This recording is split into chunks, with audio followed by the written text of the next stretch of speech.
அண்ணா பல்கலைக்கழக மாணவி பாலியல் வன்கொடுமை செய்யப்பட்ட வழக்கில் குற்றவாளி ஞானசேகரனுக்கு ஆயுள் தண்டனை வழங்கி சென்னை மகளிர் நீதிமன்றம் தீர்ப்பளித்தது.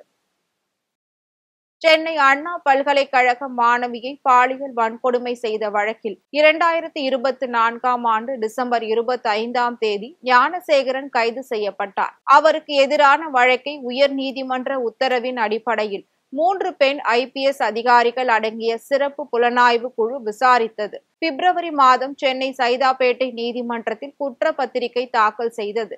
இந்த வழக்கை சென்னை உயர்நீதிமன்ற வளாகத்தில் உள்ள போக்சோ சிறப்பு நீதிமன்ற நீதிபதி ராஜலட்சுமி விசாரித்தார். 29 அரசு தரப்பு சாட்சிகள் விசாரிக்கப்பட்டு அனைத்து விசாரணையும் முடிவடைந்ததை அடுத்து கடந்த மாதம் 28ஆம் தேதி தீர்ப்பு வழங்கப்பட்டது. ஞானசேகரனுக்கு எதிராக 11 குற்றச்சாட்டுகள் நிரூபிக்கப்பட்டுள்ளதாகவும் கூறி அவரை குற்றவாளி என அறிவித்த நீதிபதி ராஜலட்சுமி ஜூன் 2ஆம் தேதி தண்டனை விவரங்கள் தெரிவிக்கப்படும் என அறிவித்திருந்தார்.